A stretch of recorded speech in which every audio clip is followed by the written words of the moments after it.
Subscribe now and press the bell icon. Never miss an update.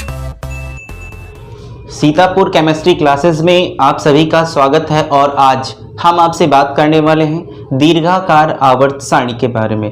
इससे पहले हमने आपको मेंडलीव की मूल आवर्त सारणी और मेंडलीव की आधुनिक आवर्त सारणी के बारे में बताया है। आज हम आपको बताएंगे कि दीर्घाकार आवर्त सारणी क्या होती है। दीर्घाकार आवर्त सारणी मेंडलीव की आधुनिक आवर्त सारणी में उपस्थित दोषों को दूर करने के लिए जो मेंडलीव की दीर्घाकार आवर्त सारणी थी उसमें कुछ न कुछ दोष उत्पन्न हुए। उन दोषों को साइंटिस्ट हुए रॉग, बर्नर तथा बोरी आदि वैज्ञानिकों ने बोर के इलेक्ट्रॉनिक विन्यास, हम लोगों ने बोर का नियम पढ़ रखा है, उसमें बताया गया है कि बोर का इलेक्ट्रॉनिक विन्यास क्या होता है।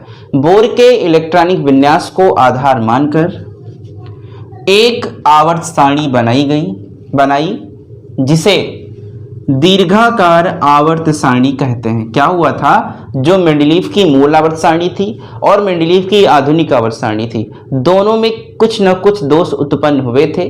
उन दोषों को दूर किसने किसने किया? रॉग ने, बर्नर ने और बोरी ने।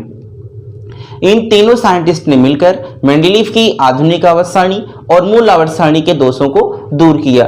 लेकिन हमको यह पता होना चाहिए कि मेंडलीव की जो मूल आवर्त सारणी थी वह किस पर आधारित थी, मेंडलीव की आधुनिक आवर्त सारणी थी वह किस पर आधारित थी। जो मेंडलीव की मूल आवर्त सारणी थी वह परमाणु भारों पर आधारित थी, परमाणु द्रव्यमानों पर आधारित थी। लेकिन जो मेंडलीव की आधुनिक आवर्त सारणी थी वह परमाणु क्रमांकों पर आधारित थी। लेकिन इसमें कुछ न कुछ दोष उत्पन्न हुए। उन दोषों को इन साइंटिस्टों ने, इन वैज्ञानिकों ने दूर किया और कहा कि हम बोर के इलेक्ट्रॉनिक विन्यास को आधार मानेंगे। और बोर के इलेक्ट्रॉनिक विन्यास को आधार मानकर एक सारणी बनाई गई थी जिसे क्या कहा गया?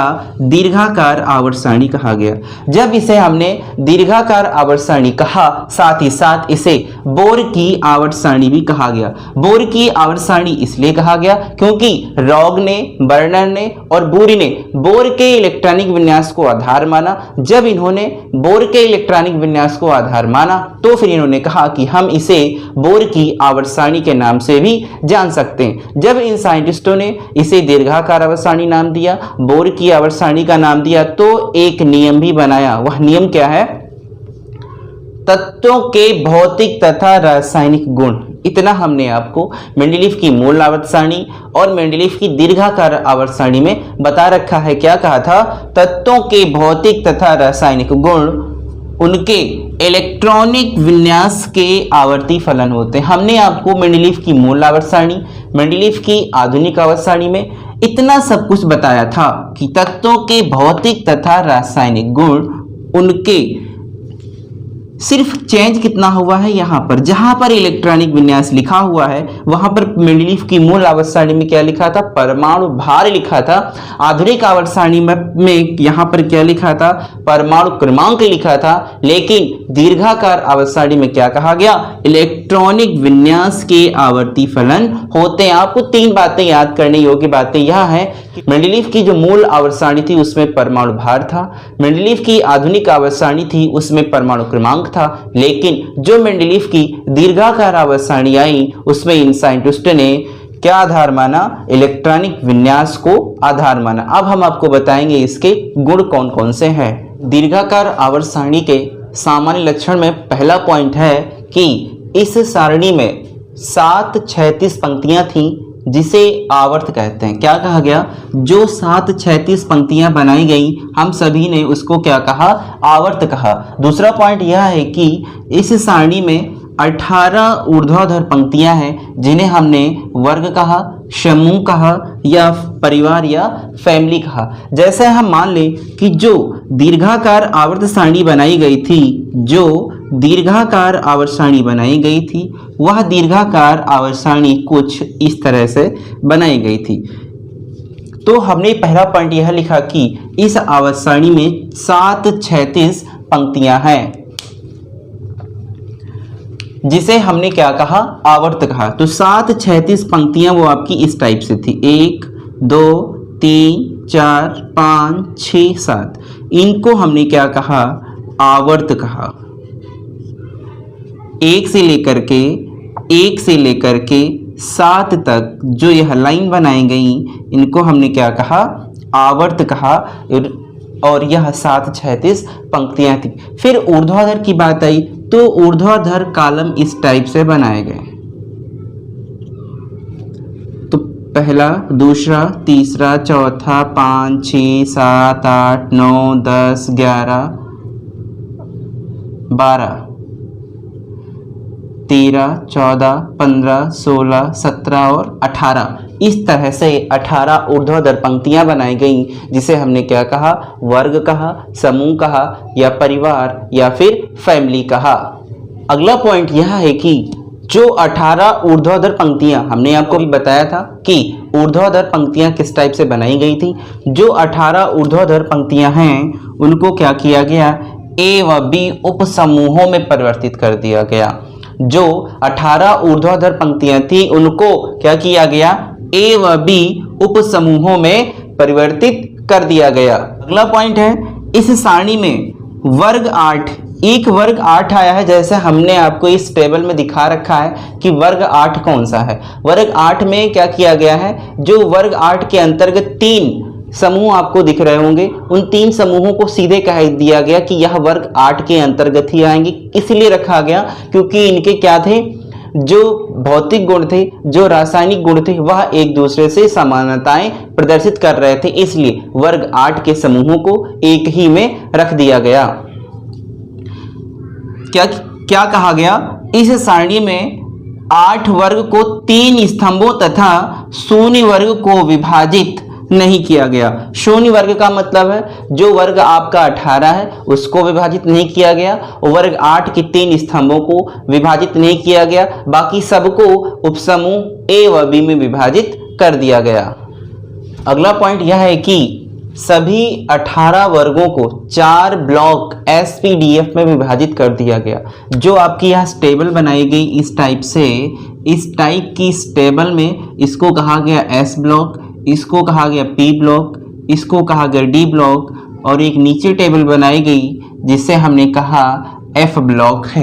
यानी कि जो पूरी टेबल बनाई गई थी 7 आवर्त, 18 36 पंक्तियां बनाई, 18 ऊर्ध्वाधर कॉलम बनाए गए थे, उसमें क्या कहा गया कि 18 वर्गों को 4 ब्लॉक, कौन कौन से ब्लॉक हैं? एसपीडीएफ में क्या किया गया? विभाजित कर दिया गया। डी ब्लॉक के तत्व संक्रमण तत्व कहलाते हैं। जो यहाँ आपकी डी ब्लॉक की सारणी बनाई गई है, जैसा हमने आपको चित्र में दिखा रखा है कि डी ब्लॉक कहाँ है? हमारा बीच में है। जो चित्र में हमने आपको दिखाया है कि डी ब्लॉक बीच में है, तो उसमें क्या किया गया है? इसे हमने क्या कहा?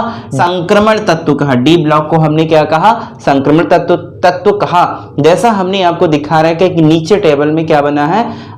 एफ ब्लॉक के तत्व दिखाई दे रहे होंगे, जिसे हमने लैंथेनाइड कहा और एक्टिनाइड। 2 श्रेणियां एफ ब्लॉक में बनाई गई, एक लैंथेनाइड नाम दिया गया, एक एक्टिनाइड नाम दिया गया। इस एफ ब्लॉक को हमने क्या कहा? आंतरिक संक्रमण तत्व कहा। एफ ब्लॉक के तत्वों को क्या कहा? आंतरिक संक्रमण तत्व कहा। फिर क्या हुआ? पहले आवर्त में 2 तत्व हैं। जो पहला आवर्त था उसमें क्या कहा गया कि उसके अंदर कितने तत्व हैं? 2 तत्व हैं, जिसे हमने क्या कहा? अति लघु आवर्त कहा। दूसरे और तीसरे आवर्त में 8 तत्व हैं। फिर क्या हुआ? जो दूसरा आवर्त आपको टेबल में दिखाई दे रहा है और तीसरा आवर्त, इसमें क्या कहा हमने? कितने कितने तत्व हैं? 8 तत्व हैं, इसलिए उसे हमने क्या कहा? लघु आवर्त कहा। चौथे और 5वें आवर्त में फिर हमने आपको टेबल में दिखाया कि चौथा आवर्त है और 5वां आवर्त है। चौथे आवर्त में और 5वें आवर्त में 18 तत्व हैं। कितने तत्व हैं? 18 तत्व हैं, इसलिए हमने इसे क्या कहा? दीर्घ आवर्त कहा। छठे आवर्त, अगला पॉइंट यह है कि आपका छठे आवर्त में 32 तत्व हैं। जो आपको टेबल में दिख रहा होगा कि जो छठा आवर्त है उसमें टोटल कितने तत्व थे? 32 तत्व थे। उसे हमने क्या कहा? अति दीर्घ आवर्त कहा। तथा 7वां आवर्त अभी क्या था? अपूर्ण था। उस टाइम 7वां आवर्त अपूर्ण था और उसके अंतर्गत केवल 28 तत्व ही रखे गए थे।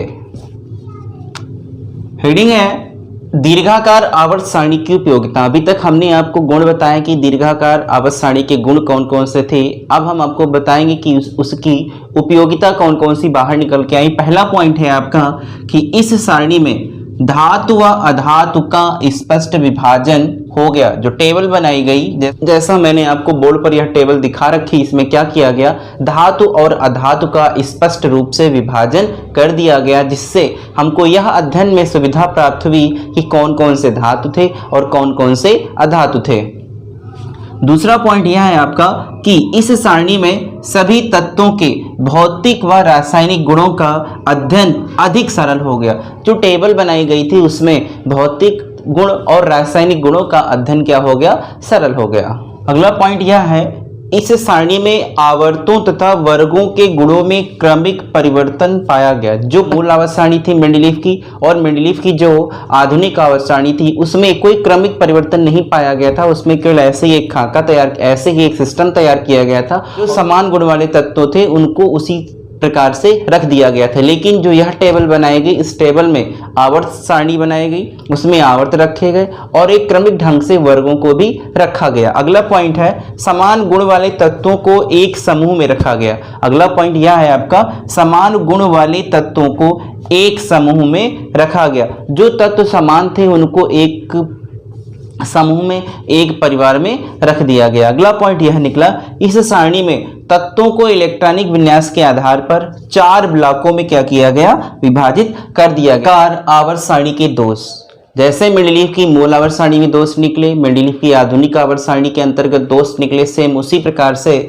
दीर्घाकार आवर्त सारणी के अंतर्गत दोष निकले। पहला पॉइंट दोष यह निकला कि आवर्त सारणी में हाइड्रोजन के लिए स्पष्ट उचित स्थान नहीं है। आज भी हाइड्रोजन के लिए स्पष्ट उचित स्थान नहीं है, तो यह सबसे बड़ा दोष सामने निकल कर आया। लैंथेनाइड व एक्टिनाइड को आवर्त सारणी से अलग नीचे रखा गया। जो टेबल बनाई गई थी, जैसा हमने आपको बोर्ड पे दिखा रखा, जो टेबल है उसके नीचे तो जो दो श्रेणियां बनी है वह एफ ब्लॉक है और एफ ब्लॉक को 2 पार्ट्स में डिवाइड कर दिया गया, लैंथेनाइड और एक्टिनाइड श्रेणी में डिवाइड कर दिया गया। तो यह भी एक दोष सामने निकल कर आया कि लैंथेनाइड और एक्टिनाइड जो मेन सारणी थी उसमें कोई स्थान सामने निकल कर नहीं आया। उम्मीद करते हैं कि आपको हमारा वीडियो पसंद आया होगा, इसलिए आप सभी हमारे वीडियो को लाइक, शेयर तथा चैनल को सब्सक्राइब जरूर करें। Thanks for watching.